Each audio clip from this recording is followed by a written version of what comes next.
way too long. I'm so glad to be back. Thank you, Harry Noob and Sons of Yeria for resubscribing. Thank you so much. Hello, Phantom. Hello, Mystic Drago. Hello, Noob. Hello, everyone else. Oh my goodness. It's been too long. I've missed streaming. I've missed streaming a lot. I've missed playing games. I've missed chatting. I mean, I can still play games on my own time, but you know, I miss playing games for an audience. I was just yeah, I had family stuff, family and a trip. I had a pretty long trip. I was gone for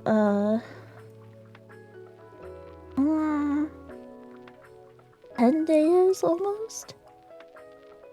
No, it wasn't that long. It was 8 days that I was on this trip.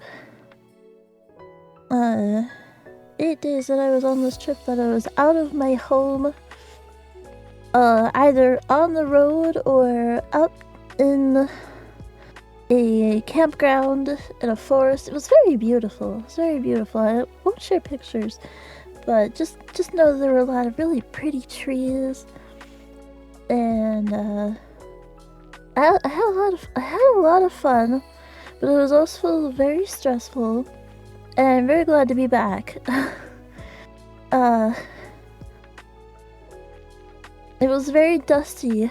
I've taken like 3 total showers since I've left the campground, and I still feel like I'm covered in dust.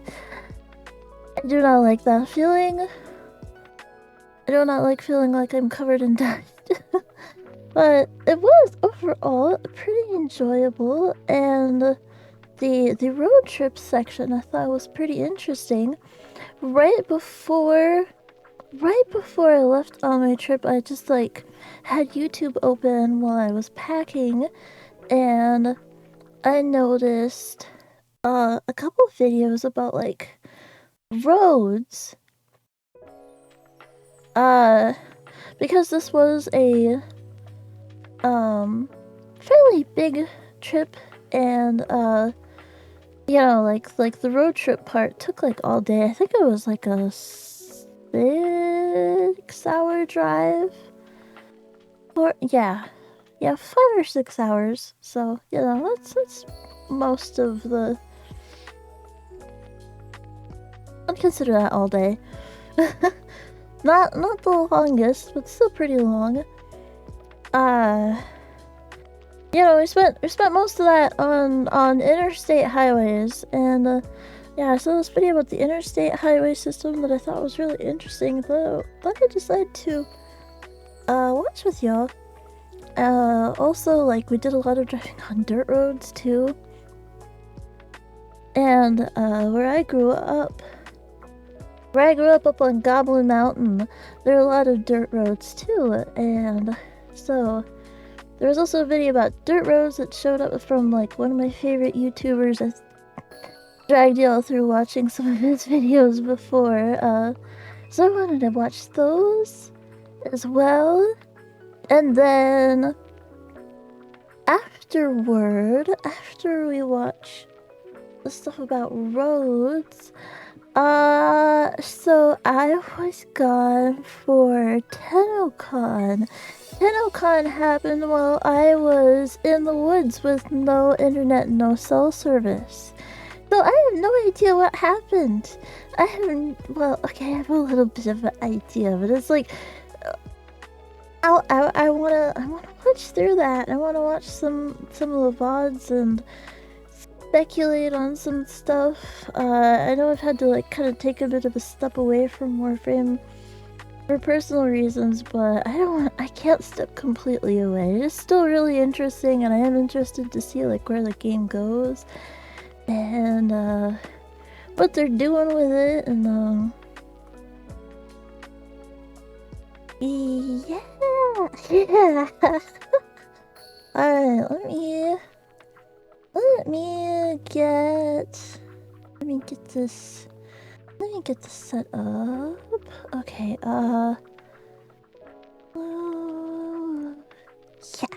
yeah, let's go over here. Let's go over here for video time. Video time, alrighty. You know, oh, perfect. The background song literally just ended. So I'm going to hide all of that. All of that. And what is this? Okay, so this is a topic I've been curious about for a long time. Reminded of this due to there being a lot of dirt roads up to the campground where I was staying, and also due to there being a lot of there being a lot of dirt roads in the area where I grew up. The United States is kind of huge, so there's like all level of stuff like all over the place. There are a lot of places where pretty much the only dirt roads you're ever gonna see is someone's driveway. Then that driveway could be pretty long. And then there are other places where whole sections, whole communities, whole practically like spread out villages where it's all dirt roads. Miles and miles or kilometers and kilometers of dirt roads. And one thing that always happens is the roads get washboard, and that's where it's like it just gets really bumpy. It gets really bumpy in like a repeating pattern, and it's strange. I've always wondered about it, and so that's what this is. This is from practical engineering. Let me see. Okay. That's not. Oh, that's interesting. Okay. Here we go. This is what I want to see. This is. Hopefully, this won't cause me any problems. This is practical engineering. Why roads get washboards? I did post this about a month ago, but I only recently saw it. Alright, let's see. For as long as we've had clothes, we've done laundry. Long before Laundry. detergent pods and spin cycles, people figured out the simple trick of rubbing textiles against rough surfaces, which squeezes dirty water out of the fibers and pulls cleaner water back in. Hey, quick side note. This is way, way harsher on your clothes than washing machines are. Like, basically all washing machines, they just kind of shake your clothes a little bit, you know? Like, it spins, but, like, it just kind of spins it back and forth. Like, even with an agitator bar, that's kind of just there to, like, make sure stuff gets mixed around, but it's not even necessary. Rubbing your clothes against a rock or against the washboard is way harsher on it. We've actually gotten, like, way more gentle with our washing practices. Roughly around the 1800s, the idea got a dedicated tool that you still occasionally see today, even if only in jug bands. The washboard spread across the world as a faster, more practical way to scrub shirts and pants. Its use continued to grow until automatic electric machines took over in the early 20th century. But we're not here to talk about laundry. Oh. That era wasn't just the heyday of the washboard, it also marked the start of the highway era, at least in the US. When road construction boomed and traffic skyrocketed, that is including on the unpaved routes that connected farms, towns, and job sites. If you've ever driven on a dirt road, you know one of their biggest problems. In some places, the surface organizes itself into a repeating pattern of ridges and valleys that can rattle your teeth, shake your suspension to pieces, and make the vehicle feel like it's skating. They're so uncomfortable to drive over. It can become legitimately dangerous because bouncing tires can cause you to lose control of steering and braking. In 1924, this phenomenon was known as rhythmic corrugations. By 1929, people were calling them washboard roads. And nearly a century later, there's still a persistent problem all over the world. What's surprising is that this is still an active area of research. In Oh, the from past May decade or so, 2025, there's no been a way. burst of papers trying to explain exactly how washboarding forms and how to stop it. I was reading one of those studies when I saw the experimental setup they used. The moment I saw it, I knew I had to build one. Let's talk about why this happens and why there's still more to learn about washboarding. I'm Grady, and this is Practical Engineering. Oh, look at that.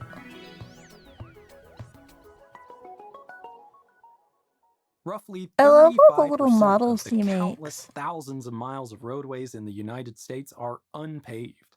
That's technically true, but a little misleading since most of those roads are in rural areas that carry only a Rural. tiny fraction of the traffic volume compared to the roads paved in asphalt or concrete. Yeah, This is not that's a true. measured or reported statistic, but some back of the envelope math shows that only about 1% of traffic happens on unpaved roadways in the US.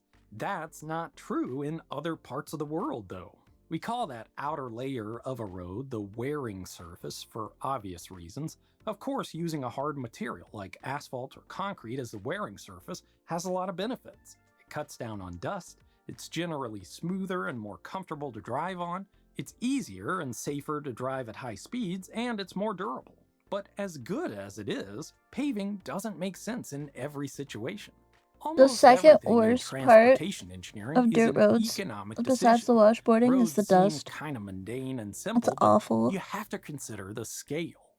Think about a basic home improvement project like installing new flooring in a kitchen.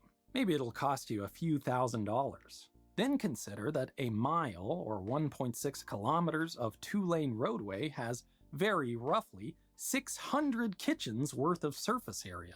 For a simple Crazy. commute to work, we're talking about thousands or even tens of thousands of kitchens now.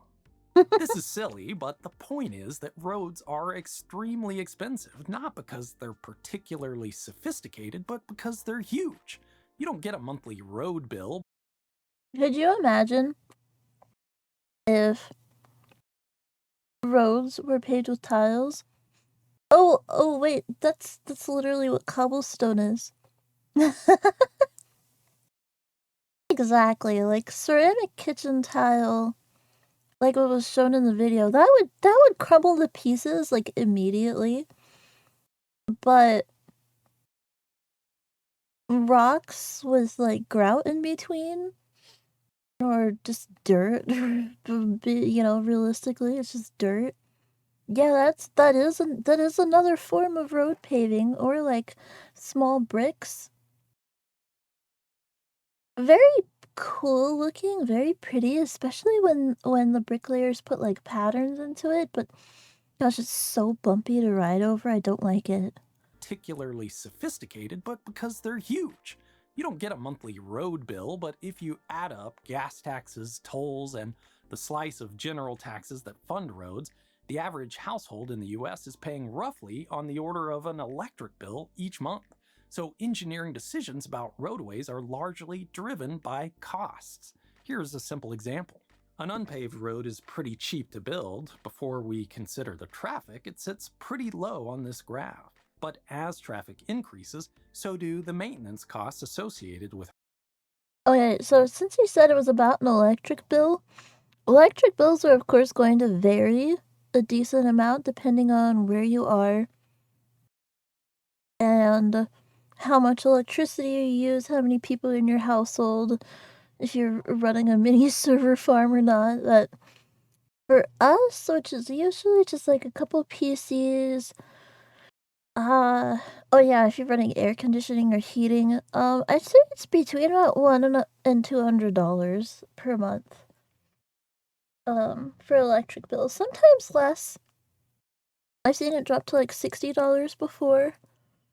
And I'm sure there are some people who can get their electric bill down to like less than $50 a month, but still, electricity, it can get quite expensive. It can get quite expensive, so I would guess that the average electrical bill is $100 a month, based on my own experience.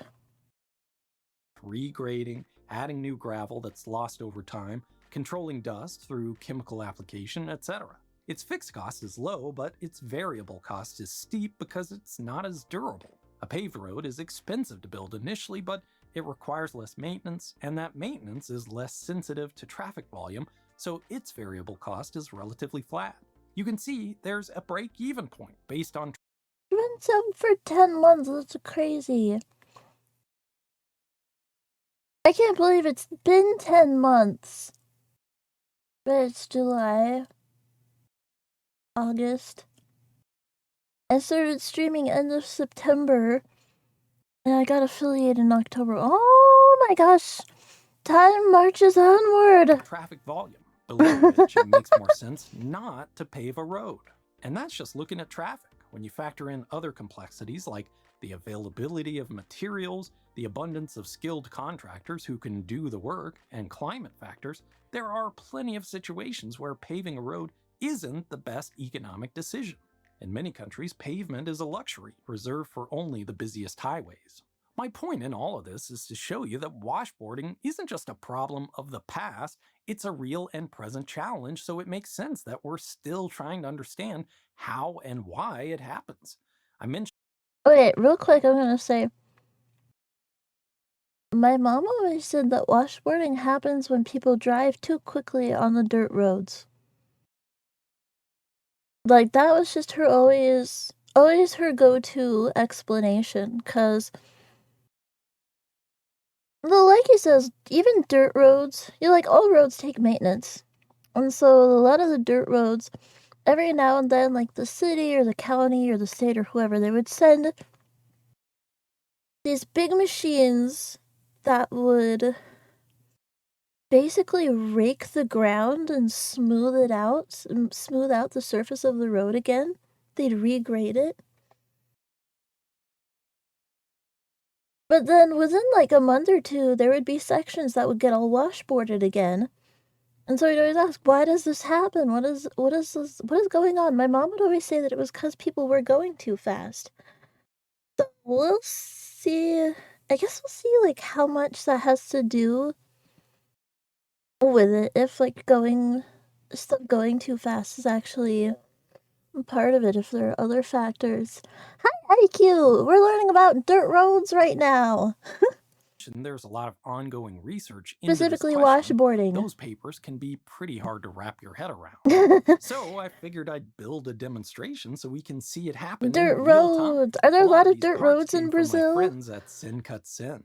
My local hardware store didn't have a circular Very sand common track where you and a live, yeah. motorized wheel arm assembly on the I have shelves, lived so I had to design places this with a myself. lot of I dirt could have spent roads days out here before. Where fabricating I it live too, now but is I'd basically rather all spend that paved, but time making more videos there for you. are Sin Cut parts Send makes of the this United so States where there's a effortless. lot of dirt They give roads. anyone with a And capital access they get to laser bumpy. cutting, They get CNC bumpy. They machining, get the bending, weird powder coating, washboarding. and more. They don't have Used to minimum be a quantities. farm boy, It's used to super be a fast, farm super easy, dairy. made in the USA. They have completely changed my Very workflow common where out in you the live shop, too, and they Hario. support what I'm doing on the channel. This is the easiest recommendation I can make. If you need parts made from metal, acrylic, or any of the other materials Yeah, my they mom have always said that available, give them a washboarding try happened at the because link people below. would drive too Here's fast how I on the set this road, up. so let's see. In the center, I have a stepper motor connected to a gearbox.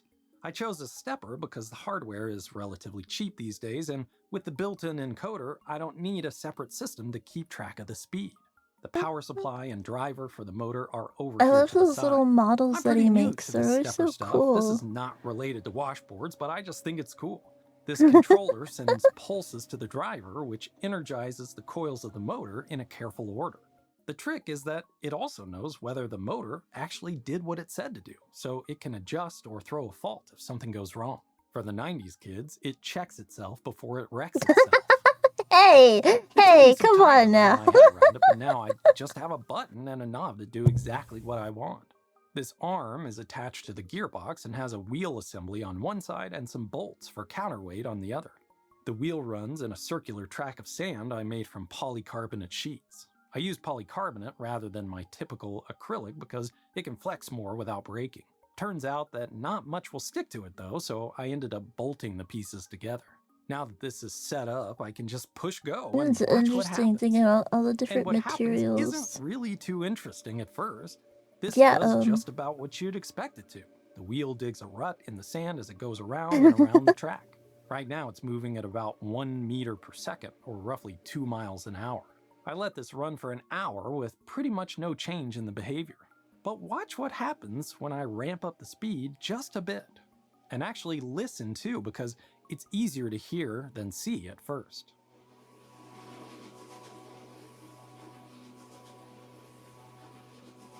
After only a few laps around the track, you start to hear a rhythm. It doesn't take long at all before the wheel is literally galloping between each bump. I have to be honest, I didn't think it was going to work this well. Let's take a closer look to see what's happening. I'm going to smooth out the sand and start this again. But critically, there's no way for me to make this surface mathematically smooth. There are always going to be some small random bumps and dips. And it turns out that's really important here. My wheel has some freedom to move around this clevis pen, so it can go up and down bumps like a regular vehicle would. The wheel's not rigidly being pushed through the material, it's in a conversation with the sand. Because there is some irregularity in the surface, the force between the wheel and the sand is irregular too. When we hit a bump, the force is briefly higher, causing the sand to be plowed forward, and when the wheel encounters a dip, the force is less, so less material is shifted. That fluctuation in forces matters because the wheel starts changing the surface of the track unevenly. As the wheel rolls up off a bump, it unloads, but what goes up must come down. The wheel has inertia, so when it falls, the downward force on the surface is higher than when it's just rolling along. If the speed is fast enough, that impact happens a little after the lowest point, so the sand is pushed and piled downstream of where the wheel hit, creating a new bump where there wasn't one before. One bump becomes 2, becomes 3, and so on. Each pass makes them a little bigger and organizes them a little better until you get that rhythmic corrugation in the surface.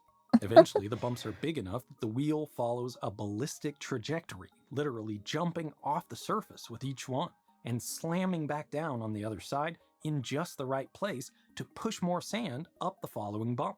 The only thing limiting the bumps from growing indefinitely is the natural repose of the sand. It can only stand up so steeply before it flows down into the next dip, filling it somewhat. This is why these washboards can travel like sand dunes, slowly moving down the road. Yeah, like Understanding all it this only makes started sense when he why went washboards faster. often emerge in transitional areas of a road. Curves, changes in slope, and at connections to paved roads. You need a fluctuation in tire force to get the process started, and these are places where, even without a bump, there's a higher likelihood of a sudden change in force that could start to shift the material. What's interesting... I feel like on the roads where I was... Oh yes, yeah, it was kind of a straight stretch. I just pointed at the screen. It was kind of a straight, it's kind of a straight stretch there. I noticed that they often would form either in, the middle of a straight stretch, or, yeah, on curves and stuff. And I wonder if they would form on the straight stretches so much because that's where people were starting to go. Hi, Silly Goose! Test driving another motorcycle today. Exciting! Exciting! Is how robust the instability is. You would think that differences in vehicle weights, wheelbases, suspensions, and speeds would tend to smooth things out. It turns out they don't. In fact, you don't even need a wheel to do this. Researchers have shown that even a simple angled plate that acts like a plow will form ripples above a threshold speed as long as it has the freedom to move with the bumps. It all feels a bit counterintuitive. It'd be easy to assume that an angled plate would smooth out the road like icing on a cake. A big part of the reason things don't smooth out is that the washboards are self-perpetuating. They impose a periodic force on the vehicle tires that, in turn, amplifies the forces creating the corrugations.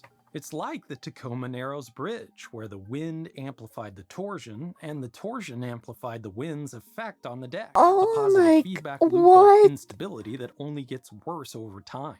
The washboarding of roads is just one example of what science amplified the wind's effect on the deck. A positive feedback loop of instability that only gets worse over time. The washboarding of roads is just one example of what scientists call a pattern-forming instability. I used to live with graveled roads that would fuck up your wheels. Yeah, no, it can wreck your car. It can absolutely wreck your car. Especially if you're also one of the people who drives quickly over them. Excuse me. Might be slightly exhausted just at the thought of them. Yeah, it can. First night back, and I already hear cat crimes. This house is incredible. Supposedly, the cats were really well behaved while I was while I was gone, but I sure do hear. I'll finish the video before I go check on them. Where structure emerges from a system that starts out more or less uniform. We see them everywhere in nature, from chemical reactions to the markings on Whoa. animals, and washboarding has some natural analogs. Oh, hey, In yeah, rivers, it kind moving of water does look transports like that. sediments in a way that can form ripples on the bed. I caught a cool shot of this phenomenon in action for my video about reservoir sedimentation. But At yeah, a this is larger kind of scale, also making river that meanders are washboarding often described in pattern. the same way. Even You're a gonna be straight on the channel road a lot will, today too, under the silly right goose. conditions, begin to drift sideways as curvature redirects the fastest flow toward the outer bank, strengthening erosion there and deposition on the inside. I have a couple videos on that process too. But the fluid doesn't have to That be was a water. really cool In looking places time without much lapse. vegetation, wind-driven sand doesn't naturally smooth out. Instead, it forms dunes that can march across the landscape.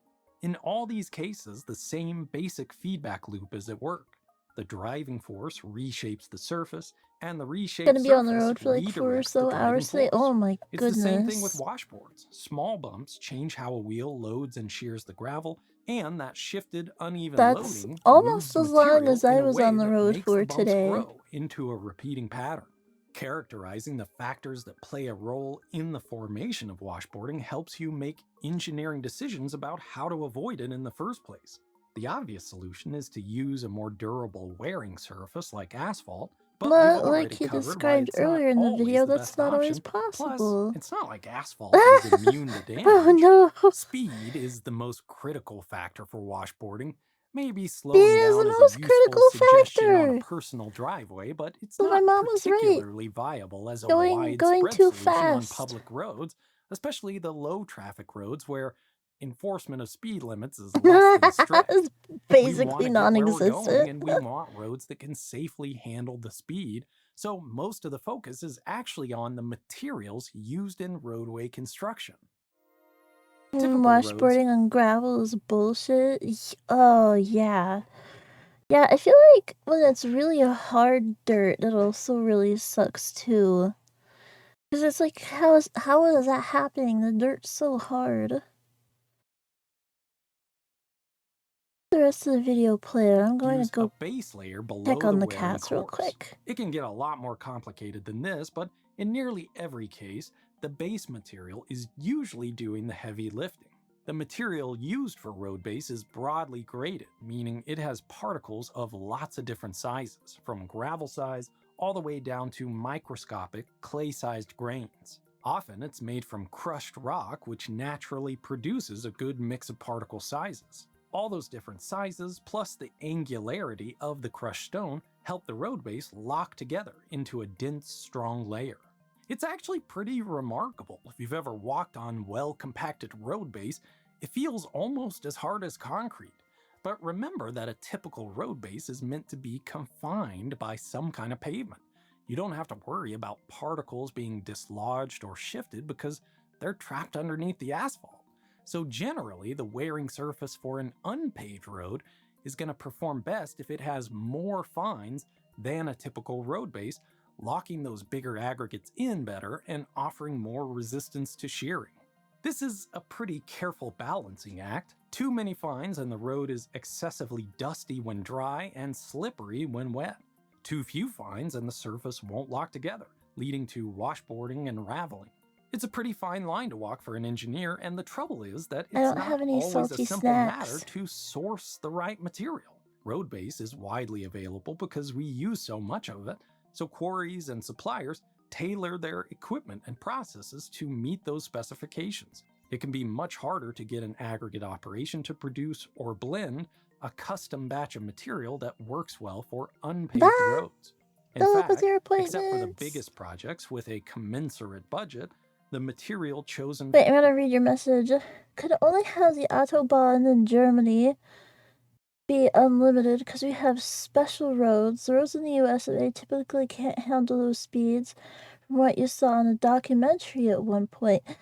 Oh, that's interesting. I think one of the videos that I'm gonna look at might cover something about that, but I don't know. Cause there's one that's about do speed limits work anymore, and I like watched about half of that, and I think it did mention something about I think it did mention the Autobahn. I wonder if the material of the road. I'm curious. I'm curious now. I think we can leave this video here. That did kind of, at least according to Grady, definitely say that yes, the speed is important. That's cool. Now I'm curious about that. I'm pretty sure it was the speed limits one that mentions the Autobahn.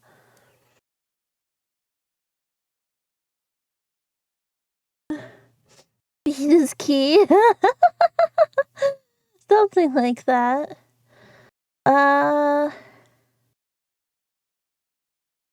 Just getting to be some kind of weird videos in here.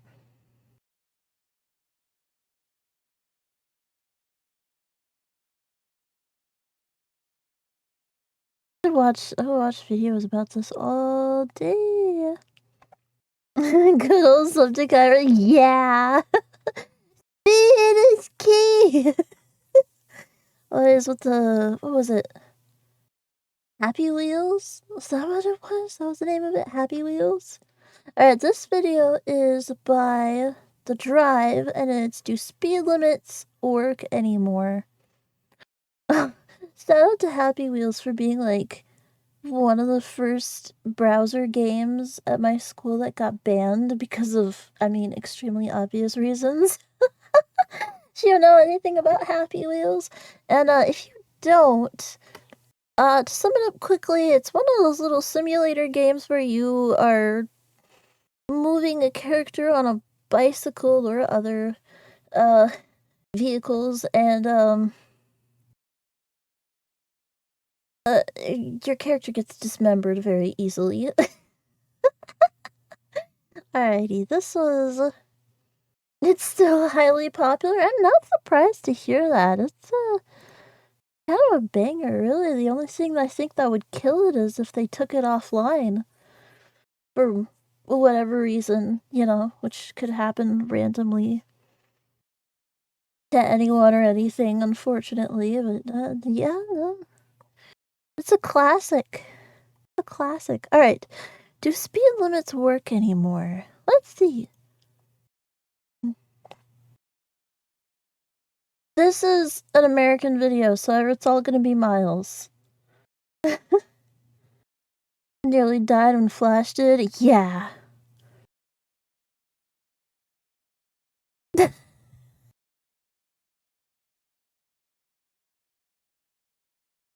Can't hear. Oh, shoot, I did turn that off. Okay, starting it over. Sweet, stinky speed. Let's be honest, it's one of the things all car enthusiasts live for. But that pesky speed limit, what a buzzkill, right? The fact is, speeding is the most common law broken in the US, with almost half of drivers saying they've exceeded the speed limit by 15 miles an hour or more in the last month. Real quick, I'm going to pin a comment with some, common miles per hour to kilometers per hour conversions real quick. Okay, hang on. MPH to KPH. I'm gonna say 30.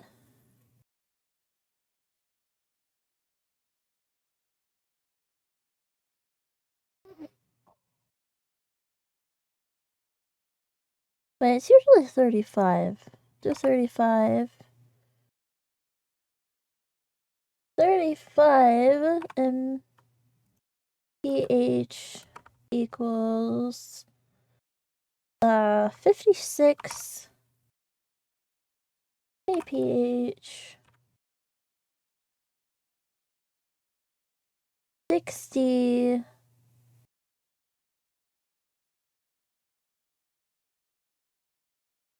60 mph equals 96 eph.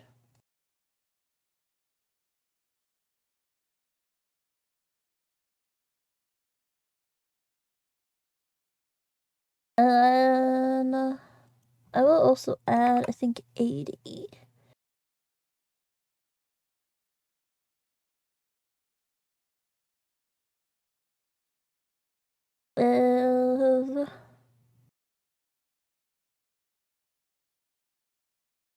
Now, of course, this isn't exact. There's some decimals here and there that are probably being missed, but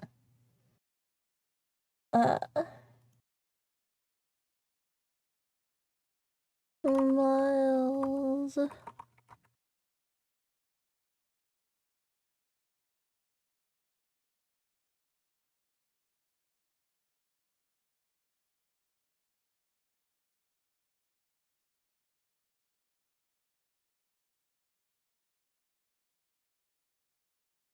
Okay, and then I'm gonna pin that for I think the next 15 minutes. Okay. Okay, now which video was it? Oh yes, do speed limits actually work? There we go.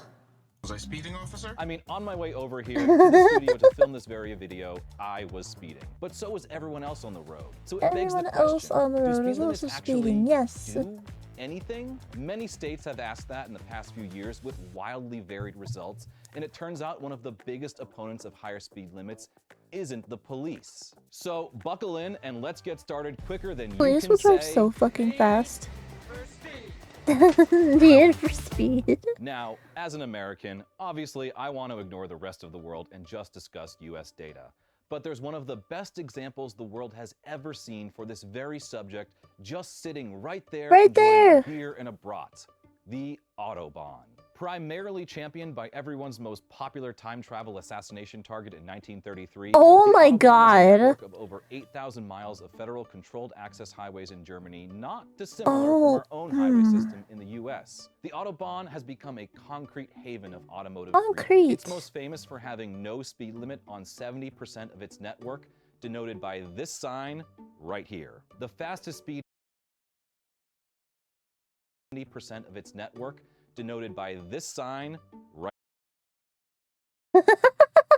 Kyle got this tattoo specifically for this line in the script, which shows his dedication to accurate journalism and our commitment to making up facts about Kyle. It's probably a temporary water sponge tattoo where it's just like a little piece of paper that you get wet. Right here. The fastest speed ever traveled on the Autobahn was in 1938 by racer Rudolf Caracalla, who went a blazing 268 miles an hour. Later that day, another Real quick, what did he say?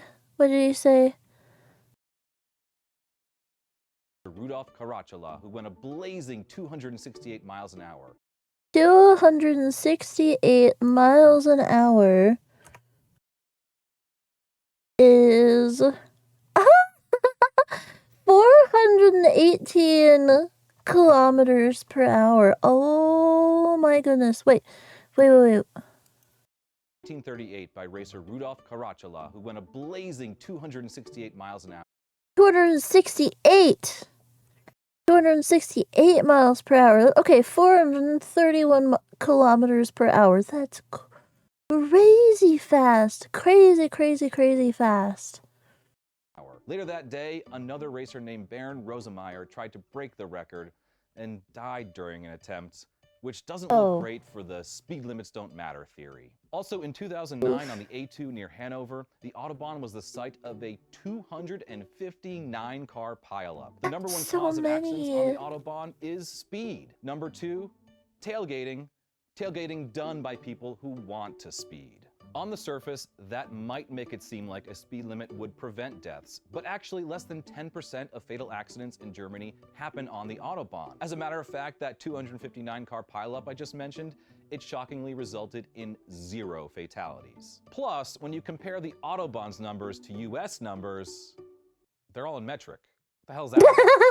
The Autobahn's fatality rate is 2.7 deaths per billion kilometers driven, while the US rate on highways is almost doubled at 4.5 fatalities. But it's not just the lack of speed limits. There are a couple other factors that go into making the Autobahn so safe for drivers. 1, driver education and traffic laws are much stricter in Germany, with a focus on reckless driving and lane discipline, like only passing in the left lane. But while stricter driving laws may contribute to road safety, the biggest reason we see such a difference in the US is infrastructure. It's also way harder to actually get your license in most European countries than it is in the United States. Getting your driver's license in the United States is sometimes concerningly easy. Germany spends roughly $625,000 per mile on the Autobahn's upkeep, while the US spends about 10% less. And that difference really grows when you look at how that money is spent. Yep, that patented German efficiency is on full display when it comes to Autobahn maintenance. For starters, they have high upfront costs as they tend to invest more in long-term road quality, and this reduces the long-term expenses. The Autobahn is paved with concrete, whereas here in the US, we opt for the cheaper, less durable asphalt that results in needing more repairs and resurfacing over time. Simply put, maintenance in the US tends to be reactionary and not preventative like in Germany. But this is true for a lot of things in the United States. We do a lot more reactionary maintenance rather than preventative maintenance. Right, so we could hypothetically pave a lot of things with concrete. But now that I think about it, I think mainly only bridges here are paved with concrete. I think I've gone over some roads that were paved with concrete. That's interesting that it's concrete instead of asphalt. Asphalt kind of sucks. Like it's interesting. It has its place, but it's not great. Aside from the costs and practices of proactive maintenance, the US relies mainly on state governments to handle the roads in their jurisdiction as they see fit. There are common requirements set by the Federal Highway Administration, but different states have different priorities on how to spend that money, which means that the quality of the roads can change wildly as you cross state lines. So, with the lack of highway continuity between states and a tendency to save now and spend later, the Autobahn seems much safer than our own highways regardless of speed. It also explains why the height of German engineering may be the diesel engine and ours is duct tape. The German Autobahn might have less fatalities than the American highway system, but that doesn't mean an American Autobahn is a good idea. And yet, across America, speed limits have been steadily rising for decades. As unbelievable as it seems today, there was a time when the US federal government successfully established a national speed limit. In 1974, highway speeds were limited to 55 miles per hour in an effort to conserve God, I cannot imagine making that trip I just made at only 55. Environmentalists estimated this would reduce fuel consumption by over 2%, which honestly hardly sounds worth it. In reality, fuel consumption only dropped by less than half that. What did drop almost immediately was the number of fatal crashes on highways. So the national 55 miles per hour limit endured in most of the country until 1995. After that, it was repealed by Congress to give states the authority to set their own limits. And what happened then? Highway fatalities continued to drop until reaching a 40-year low in 2014. Of course, cars themselves also got dramatically safer over that time. I wonder why it started to go back up. Why that graph started to go back up. Just updating the law to be more in line with how people are already behaving in the real world. I promise you, I'm doing the speed limit. It turns out it's surprisingly tricky to directly connect speed limits with overall road safety, especially on highways and major arterial routes. Which brings us to how states come up with speed limits in the first place. It's not a random number they just pull out of a hat, even though it seems like that sometimes. States actually set speed limits off of what is called the 85th percentile rule. Basically, engineers do a speed study on a particular stretch of road using radar guns and those little pneumatic tubes you see laying across the street sometimes. Yes, that is what those are for. The engineers determine the speed at or below which 85% of drivers naturally travel while in reasonable driving conditions. Pretty simple. Drivers pick a speed based on the conditions, engineers set a speed limit based off of that driving speed, but then tell drivers not to exceed it. So while you would think that speed limits would actually be going down, the fact that they're going up proves just how many people break this law all the time. But then you have to wonder, if half of drivers are already exceeding the speed limit, does increasing that speed help alleviate some existing problems? Several studies would in fact agree with you. On Turns out, freeways, the real yeah. safety risk isn't necessarily higher speeds, it's speed variability. That means the difference in speed between the fastest and slowest car on the road. Like, there are some areas and some section of road where this approach sounds absolutely bonkers to me. I used to live on a road that had a very sudden, very sharp turn. There was no guardrail, and it wasn't just a drop off, but it was a drop off into like someone's house, like someone's yard. Maybe you can like paint it a little bit. Oh, there it is. Why is this so small?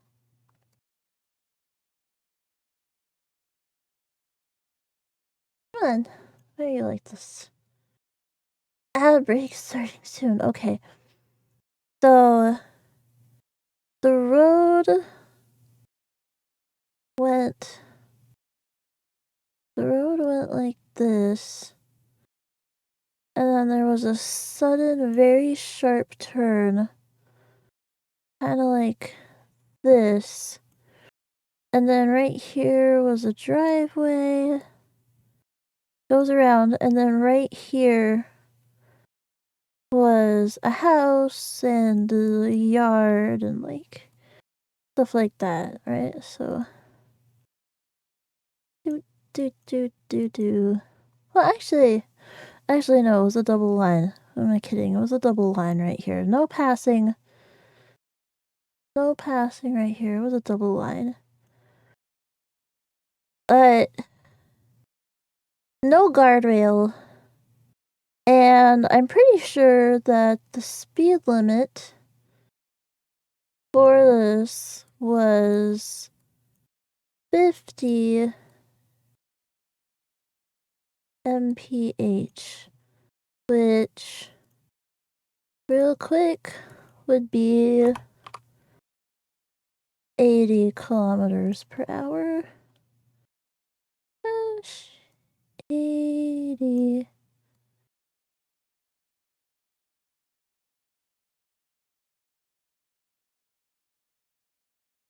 And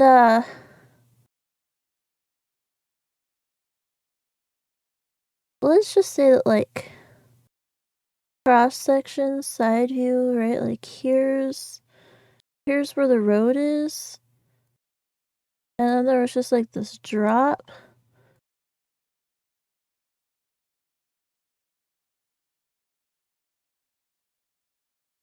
And this is where the house was.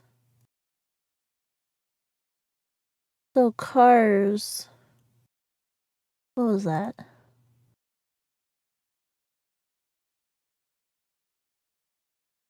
Would be like right here.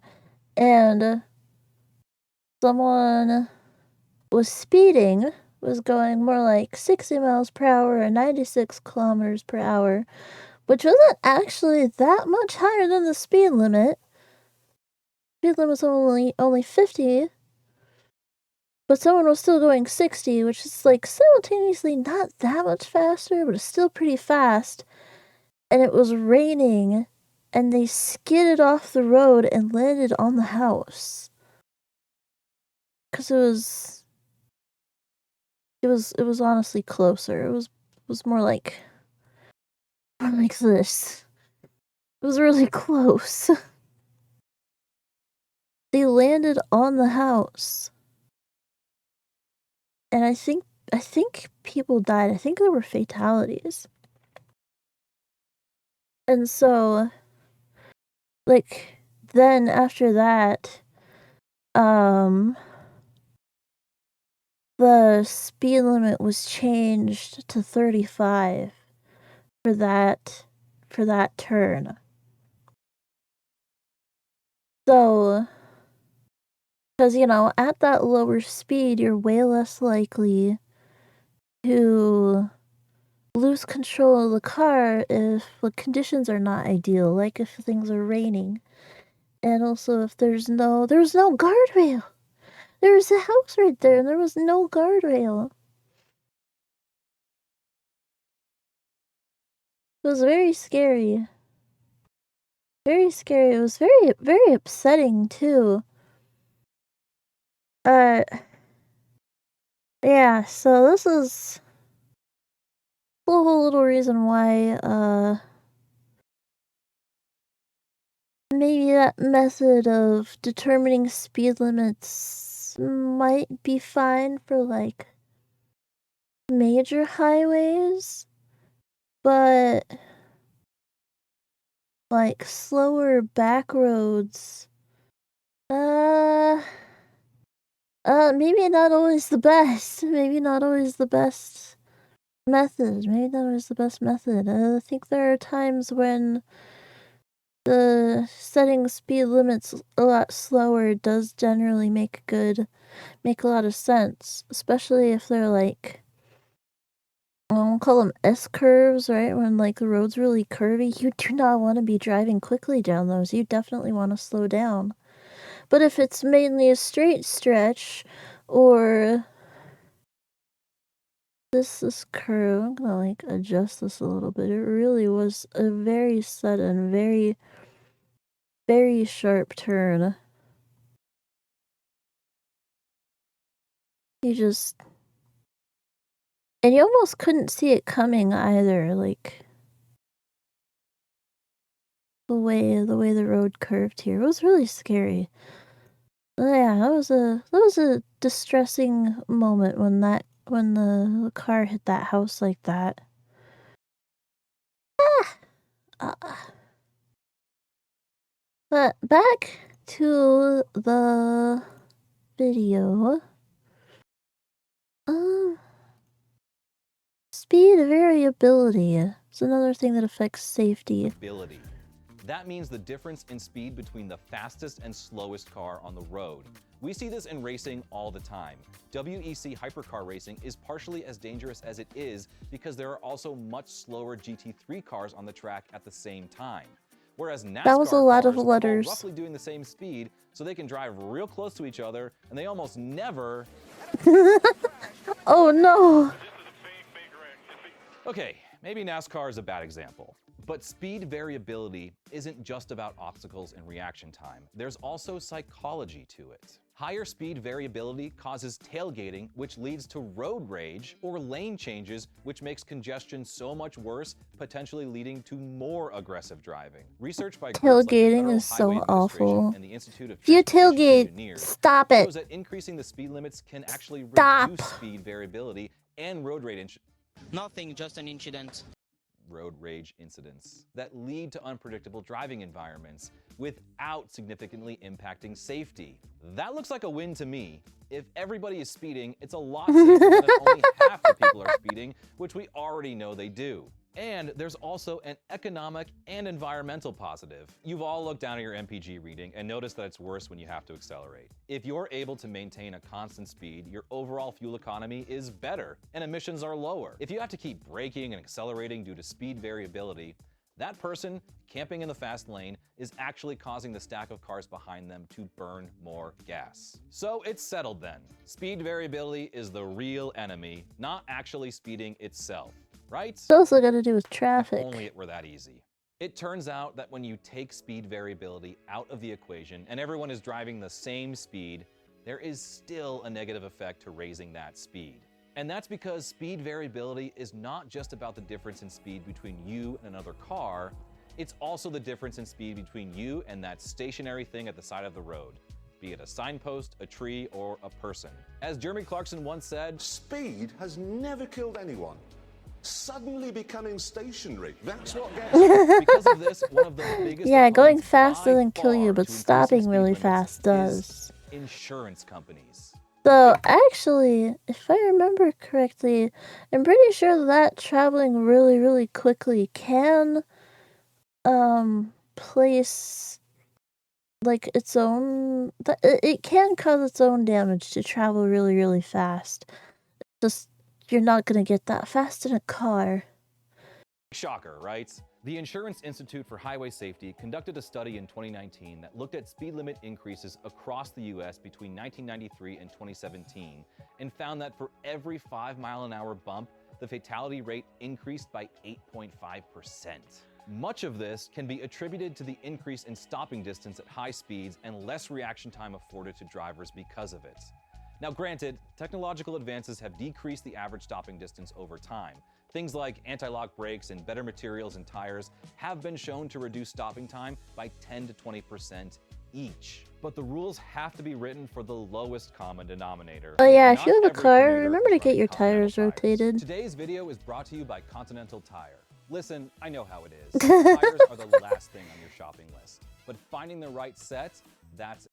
If check out Continental Wet, and that's because so find more, not just the insurance guys that don't like speed, it's the environmentalists as well. Studies from around the world have shown that reducing speed limits has a direct correlation to a reduction in CO2, NOx, and particulate matter. When the US did a counter study on increasing the speed limit, the trend continued as emissions rose accordingly. So even though, like we said earlier, holding a consistent high speed is better for emissions than constantly accelerating and decelerating, holding a lower speed overall is even better. Look, it's really smart for the analysis of speed limits to be done assuming that people are not going to follow the laws, but it doesn't make sense to write the laws themselves that way.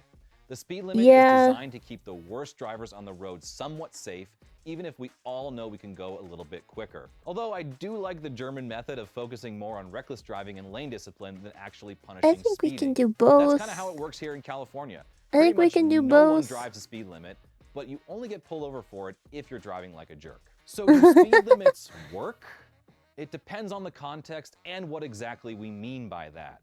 Speed limits do regulate the flow of traffic and provide a barometer by which we judge safe driving. Lower speed limits, provided people stick to them, do reduce injury risk in crashes, make surface streets safer for pedestrians, and can lower emissions. But that caveat is key. When a speed limit is too low, at least as judged by the majority of drivers on a given road, it can also make traffic more chaotic, more congested, and raise the overall chance of a crash by increasing speed. Yeah, if everyone's going 10 over and then there's the one person going the speed limit, that's annoying as shit. As annoying as they might be to someone like you, an excellent driver with total confidence in your abilities. When they're not, keep your head on a swivel. I think there's more to be gained from starting to combat speed variability. We've all heard someone say that driving too slow is just as dangerous as driving too quickly, and it turns out that is true. Yeah. I would say that we need to implement a minimum speed limit as much as a maximum, but as we've already established, Americans take the number on the sign as just a vague suggestion. Just do the speed limit. That's all for me. I hope you guys like this video. Be sure to like and subscribe for more, and I'll... Yeah. Okay, what else? I had another 15-minute video about the U.S. Interstate highway system. Oh, but there was... Oh, no, I got a 20-minute one, actually. I think I'd rather watch that. I think I'm gonna speed it up, though.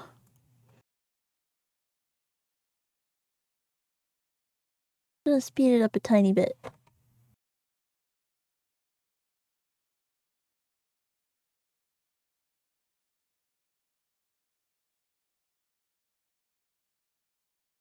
Okay. This is, as you can see, Wendover Productions. The simple genius of the interstate highway system.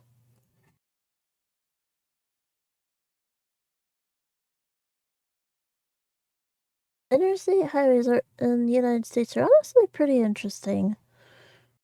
This video was made possible by CuriosityStream. Subscribe to their Nebula Bundle deal at curiositystream.com/Wendover to That watch an feels exclusive really companion video to fast. this. It's really just 4 lanes, a median, and some on and off ramps. The No, interstate highway actually, it's not system that is bad. no engineering marvel, no unprecedented undertaking, no massively innovative concept. It's a simple idea, one that arose since the earliest days of the automobile. It's not exciting, which is why it often goes so underappreciated. Take the interstates away, though, and you have a weaker nation. You have one with dramatically starker regional divides, one with increased decentralization. More specifically, you have a nation absent of a noticeable portion of the late 1900s economic development and transformation. These words, like the system itself, still aren't exciting. But put more simply, No, those are if you kind of are very an big American, and regardless of confusing. whether you use the interstate system, your life would be noticeably different in a reality without the interstates. It's a single collection of roadways with an influence so great that it permeates into every American's life. It all started here, 102 years ago. Deep. 79 vehicles departed from the White House's ellipse at 11:15 a.m. on July 7th, 1919. They snaked through the district streets before crossing into Maryland and stopping for lunch in Rockville at 12:30 p.m.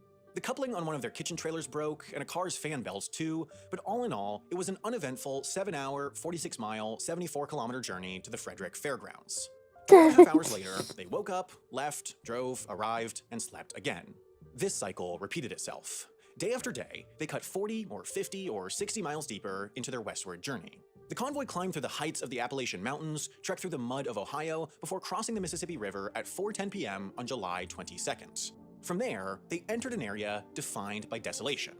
Few dared venture west in a motor vehicle in 1919, always opting for the relative comfort and speed of passenger trains. This convoy, though, was making the journey specifically to determine just how difficult this feat was, to what extent such a journey was feasible for military logistics purposes.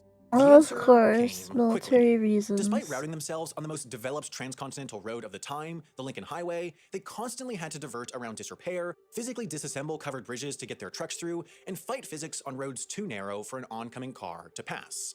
Gas stations were few and far between, so such travel required truly expedition-level planning.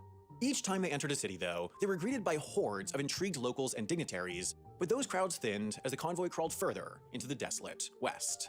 Most, but certainly not all, of their vehicles successfully traversed the Rockies, and the same can be said for their trip across some of the Lincoln Highway's roughest roads in Utah. With time, though, the train reversed, traversing roads the improved, Rockies and they is finally saw pavement crazy. again as the convoy entered California, its final state. After a final evening in Oakland, California, the vehicles loaded onto a ferry, crossed the bay, and made a ceremonious arrival in San Francisco, accompanied by a massive parade and a formal dinner. That was September 6th, 1919. 62 days after their departure from the White House. 62 Having concentrated nearly days. all their waking hours on driving, the math works out to an average travel speed of just 5.65 miles or 9 kilometers per hour. A staggeringly slow pace on a road branded as a highway in a year featuring technologies such as electric refrigerators, airplanes, and long-distance phone service. The convoy accomplished its mission of appraising the feasibility of this route for more practical military purposes, but the report back to Washington was not positive. One lieutenant colonel, tasked with observing the journey, wrote, quote, "Extended trips by trucks through the middle western part of the United States are impractical until the roads are improved, and then only a light truck should be used on long hauls." It was clear that, for now, until roads were improved, transcontinental motor trips would remain the domain of publicity stunts and enthusiasts. But then the years started passing. And they don't Administration stop after administration, passing, and they don't observing the stop growing presence of motor passing. vehicles in the lives of increasingly everyday Americans, recognized that road construction was not something that could be left the responsibility of states. While individual states did make plenty of progress building high-quality urban and rural roads, their interests were insular. Iowa, for example, would have no interest building a highway with the primary purpose of connecting Illinois to Nebraska. As Americans went off to fight in Europe during World War II, they observed the efficiency of Germany's national Reichsautobahn highway system, but when they returned home, they were forced to navigate a patchwork of state systems of varying quality to get anywhere beyond their local areas. In the 1950s, when America was a mere decade out from landing men on the moon, it still took significant planning in the better part of 10 days to reasonably traverse from one coast to the other. While this might have 10 been days. inconvenient for road tripping The Americans, 6th. it mostly meant that there were regions that simply could not compete with coastal areas in the industrial sector due to high transport costs and times. It was clear something had to change, but efforts to increase highway construction at the federal level were constantly stalled by funding issues and a general lack of volition. But then came someone new. One of the members of the 1919 Transcontinental Convoy, in fact, the very lieutenant colonel who provided the earlier report on the journey to Washington, continued on in his military career and rose through the ranks until he became Supreme Allied Commander of the European Theater in World War II. Oh, Then, goodness. upon return to the US, he entered a political career, culminating with his inauguration as president on January 20th, 1953. This was, of course, Dwight D. Eisenhower. With the groundwork laid by decades of planning and false starts, Eisenhower's task was centered on finally finding the political will and funding to turn this concept map, a 1955 publication by the Bureau of Public Roads, into reality. After nearly 3 years of political maneuvering, he succeeded. On June 29th, the Federal Aid Highway Act of 1956 was signed, dedicating some $25 billion to constructing 41,000 miles or 66,000 kilometers of highway.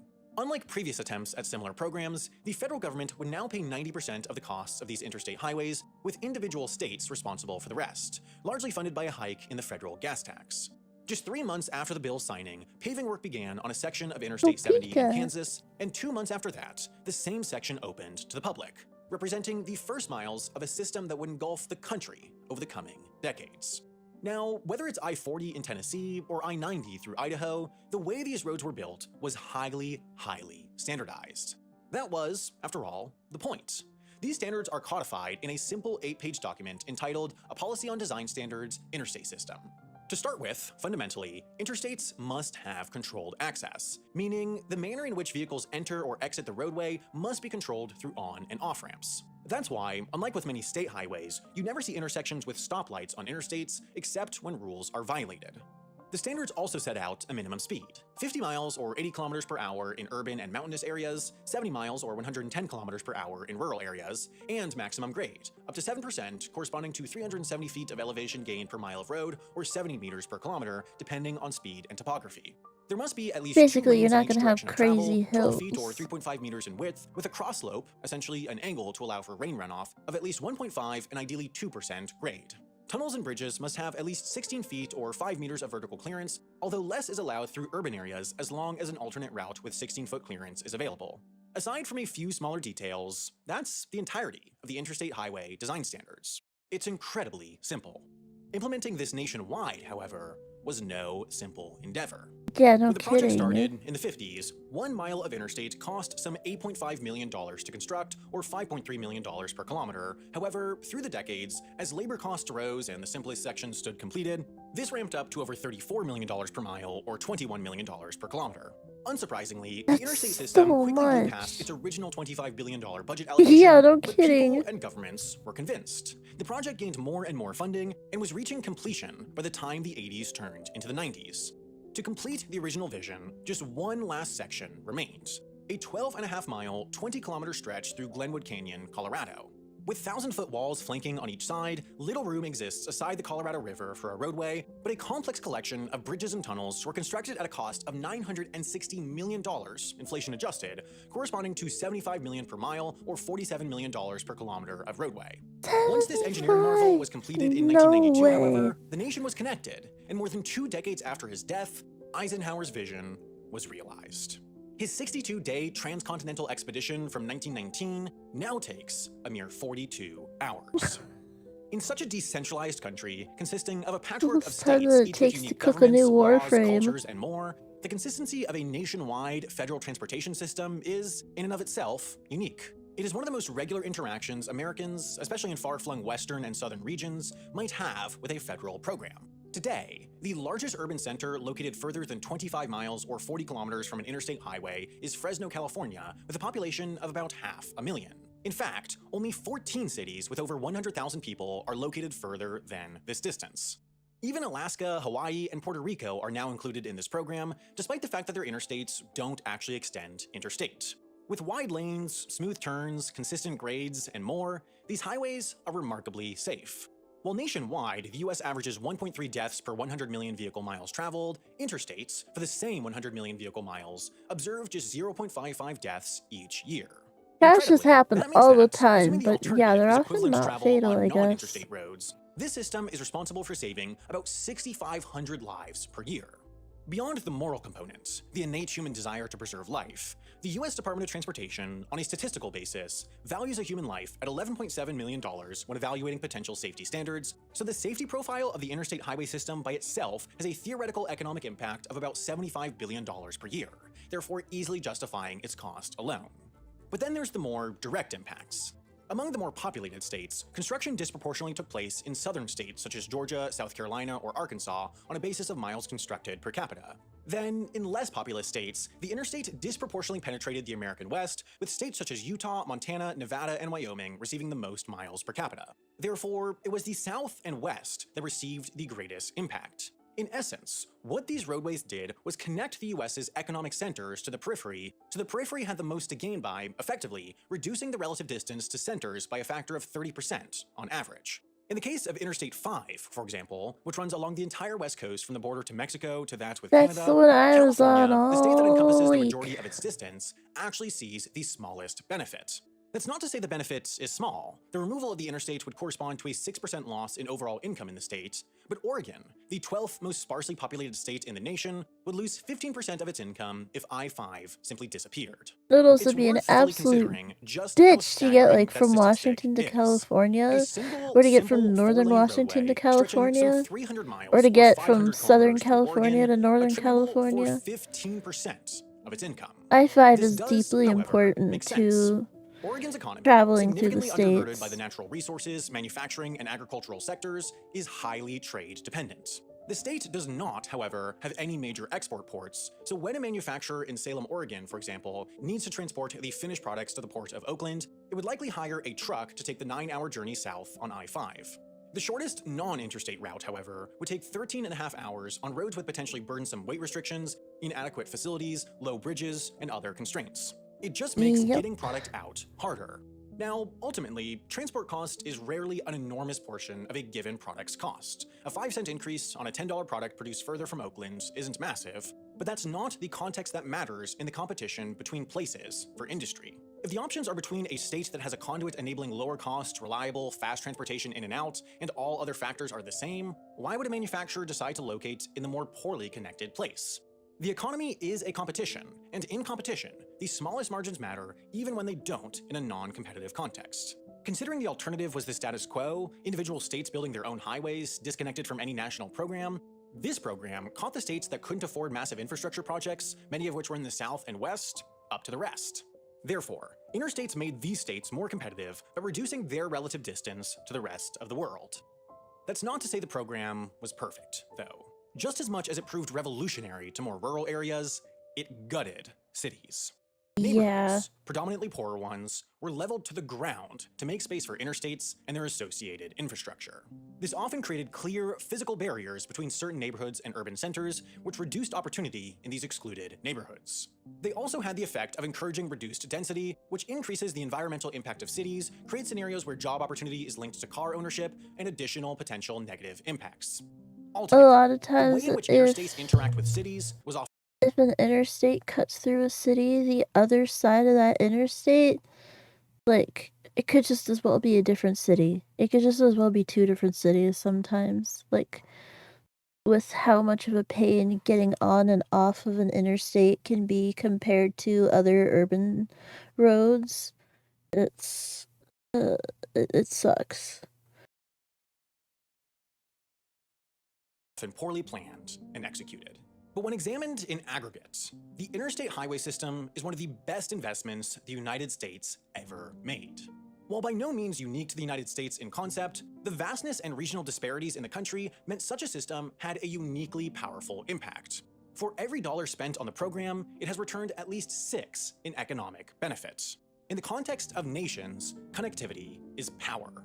Therefore, the reason why the interstate highway system is the most impactful infrastructure program in American history is simply because, as of now, it's the largest. I definitely enjoy nerding out about the interstates, and hopefully you now do too, so I made a whole other video about the strangest, quirkiest sections of the system, like why Interstate 180 exists, just connecting to a town of 700 and traveled on by only about 100 vehicles per hour, or the town that essentially exists because one of the only stoplights on an interstate. You can watch that video on Nebula, the streaming site founded by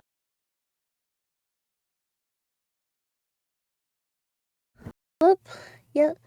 Alright, Nebula admin's video's over. I had really wanted to react to TennoCon, but I kind of overestimated my energy levels. I was feeling really awake and ready to go at the start of this, but I was just on an interstate for about 5 hours after spending time with family. Yeah, I actually got home basically today. I am very sleepy now. I don't think I have the energy to watch through let's see. 10 Alive, if I were to watch the full thing, is about 2 hours. I also would wanted to watch the cosplay contest. Cause a friend was there, I wanted to react to that. Yeah, friend, Galaxy Feline, she's been on here a couple times.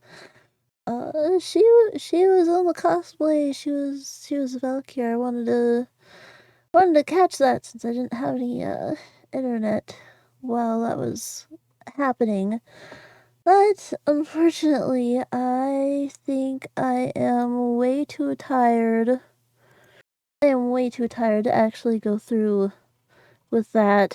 I was on a pretty normal day schedule all week, so I'm kind of readjusting. I'm not sure if I want to readjust back to the schedule I'd had before, or if I want to maybe switch things up a little bit. I'm not sure yet. But I figured I'd start at my usual time for today.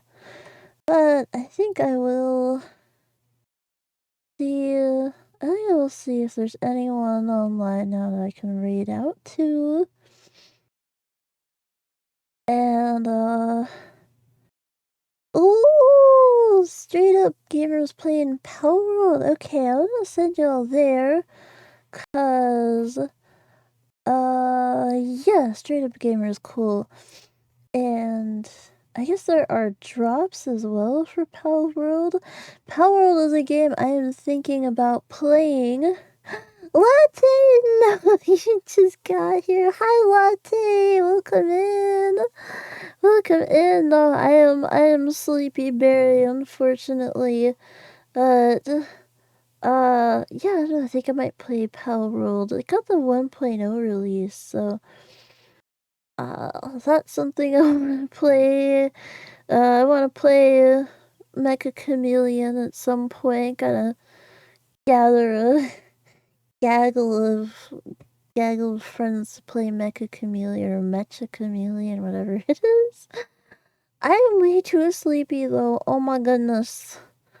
Oh my goodness. Yeah, let's say hi to Straight Up Gamer though.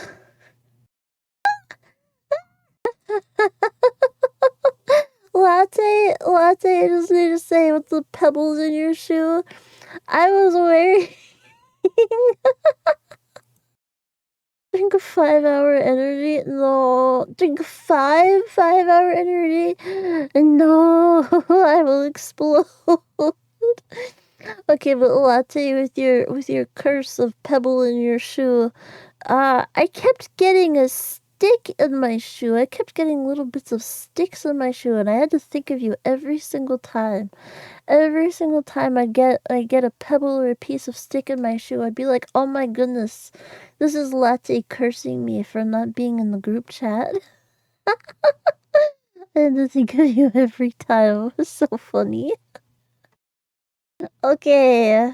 Okay, now Latte, you get a pebble in your shoe for being late. Just kidding. The misfire was for Hario. You missed a incredible. You missed an entire ocean. You missed an entire ocean. Oh my goodness. Hi, Zoder. I'm about to send people out. Welcome in, though. Let's say your aim was a suggestion. Oh my goodness.